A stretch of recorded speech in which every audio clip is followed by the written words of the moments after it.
It was great to see so many friends at the National Sports Forum in Boston this week.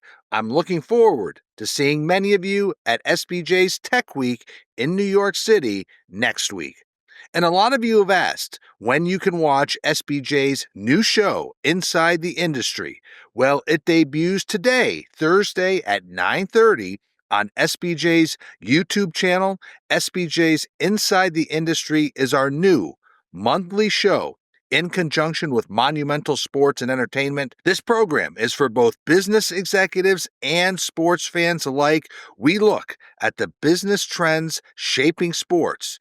I hope you enjoy the debut show. I'm going to Washington, D.C. to film upcoming episodes. And again, SBJ Inside the Industry, available starting at 9:30 a.m. today on SBJ's YouTube channel. Subscribe now to get notifications for this debut and all shows as they become available. And of course, I'd love your feedback on Inside the Industry. And this is your morning Buzzcast for Thursday, February 27th. I'm Abe Madcore.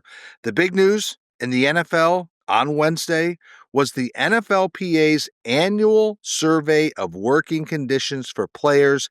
This will get a lot of buzz and attention in every NFL market. So let's break it down. The Falcons, the Chargers, and the Commanders made the biggest gains in the survey, while the Giants, Jags, Eagles, and Bills declined the most. Remember, this is a survey that takes into account 11 different categories within teams. It looks at the food. It looks at the treatment of families. It looks at the nutrition.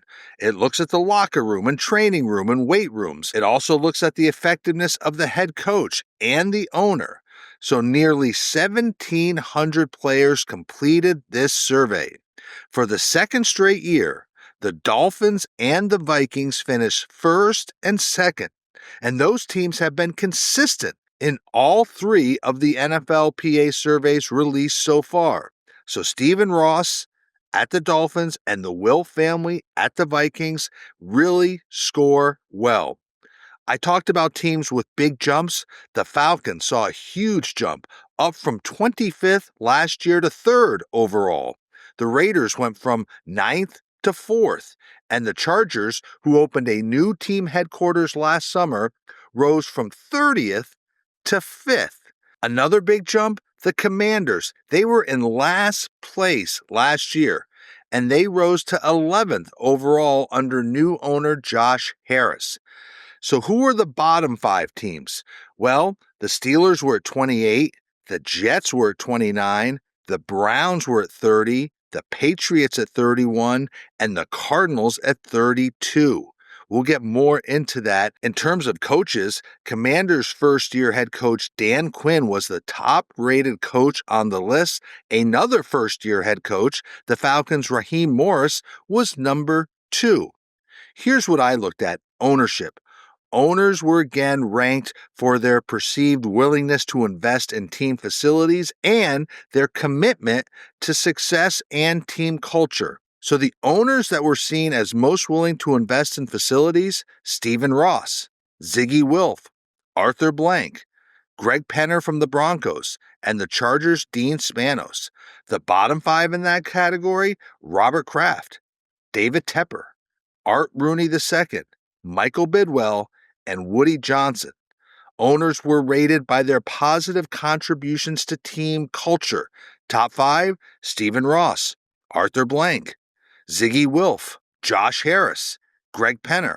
The bottom 5 in that category in terms of positive contributions to team culture: Michael Bidwell, Jimmy Haslam from the Browns, Robert Kraft, David Tepper, and Woody Johnson.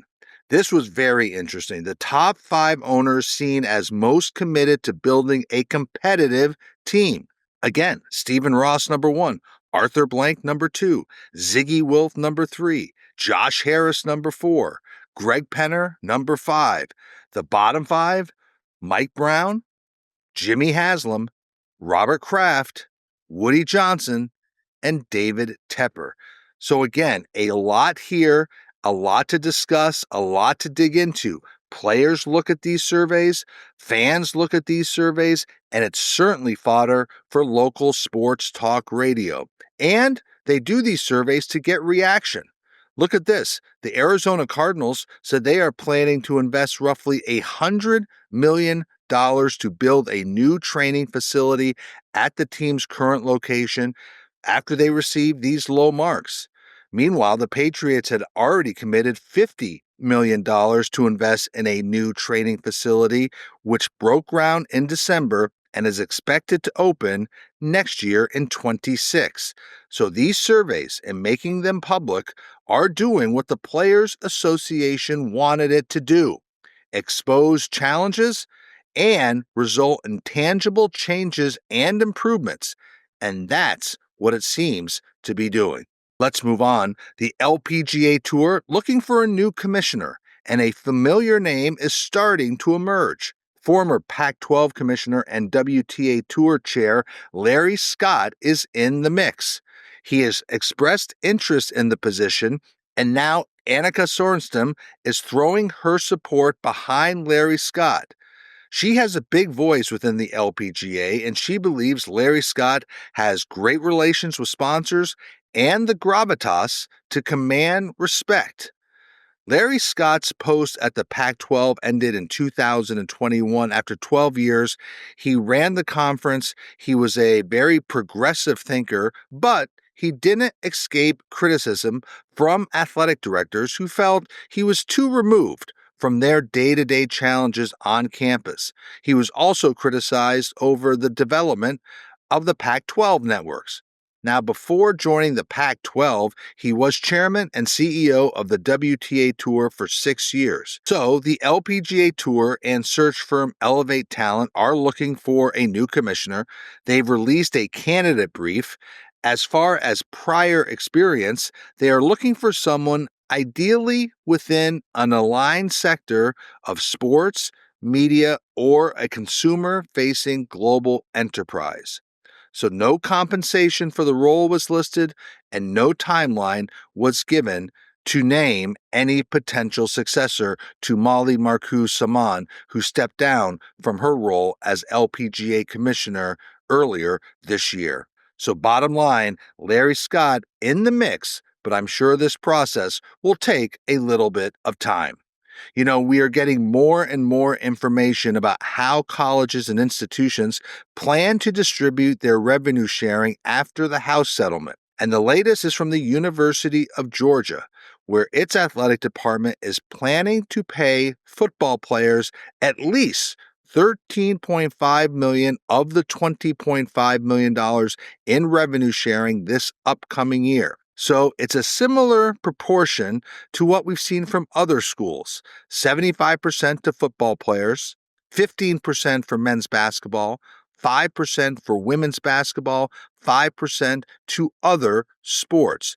Remember, this revenue, this money is from the direct revenue sharing pool. It doesn't count money that collectives pay out to football players and other athletes or other NIL deals. This is just the $20.5 million that each school could raise and could distribute. This is how Georgia plans to do it going forward. Let's move on. One of the strongest companies we see out there is TKO Group, which announced very healthy fourth quarter earnings and EBITDA on Wednesday. And when you look at their entire year, revenue from live events was up more than 30%, while sponsorship sales and sponsorship revenue was up nearly 30% as well. Meanwhile, another very interesting part of TKO was the announcement of its first TKO Takeover event in April in Kansas City. So what does that mean? That means over 5 days in Kansas City, TKO will hold a UFC event, a WWE event, and a PBR event, all at T-Mobile Center over a weekend. You'll see the PBR start things off on Thursday. UFC will hold a fight night on a Saturday evening, and the WWE will hold Raw on a Monday. So again, it is taking over an entire market with 3 distinct properties, a smart move for scale and efficiency by TKO Group. Meanwhile, boxing is next. As Mark Shapiro said, the TKO Group is close to a signed agreement and official announcement on its plans to get into boxing. He would not disclose the name of any potential league. An announcement could be coming in the next couple of weeks, and they will finalize an agreement, likely with a group from Saudi Arabia, around the future of boxing. And finally, let's end with this. The Sports and Fitness Industry Association's annual participation report shows that pickleball is still hot. Yes, pickleball had nearly 20 million participants across the United States in 2024. That is up more than 46% year over year. It is the fourth consecutive year pickleball has achieved the highest growth rate.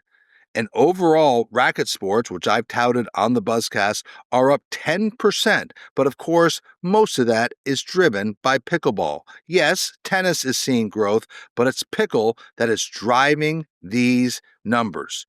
While pickleball is an incredible growth sport when it comes to participation, and I see it all the time here in Charlotte, North Carolina, the jury is still out if this is a sport that will develop into a sports business. Meanwhile, will it have viewership? Can it sell media rights? Will it have a lot of ticket-driven event revenue? All that is still uncertain. But what's not uncertain is that people are playing pickleball at astonishing rates. And again, the growth year over year in participation, more than 45% from 2023. So pickleball is still hot. And so that is your morning Buzzcast for Thursday, February 27th. I'm Abe Madcore. Remember, SBJ's Inside the Industry debuts today, 9:30. I will be in Washington, D.C. tomorrow. My colleagues will bring you the Buzzcast on Friday. I'll return on Monday. So I'm Abe Madcore. That is your morning Buzzcast. Stay healthy. Be good to each other. I'll speak to you down the road.